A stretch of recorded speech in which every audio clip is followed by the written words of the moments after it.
உனக்கு ஆம்பளை இனி இனி நீ மேலே யாரிவ உன்னை அடிச்சு மூக்குல ரத்தம் வர வைப்பேன்.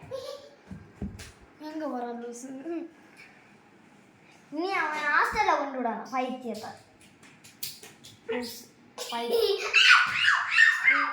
நீ என்ன செய்யணும்? ஹாஸ்டலுக்கு போகணும். துணியை மணியெல்லாம் பேக் பண்ணிட்டு ஓடி ஓடி ஓடி ஓடி ஒரு மணியெல்லாம் வந்துட்டான். நேரம் கேட்ட நேரத்துல பைத்தியம் மூஞ்சம் மாறட்டேன் பாரு. இவருக்கெல்லாம் ஒரு பேரு ஆர்கேஸ் நெயில் கூகேஸ் நெயில் இப்பதட்டு இனி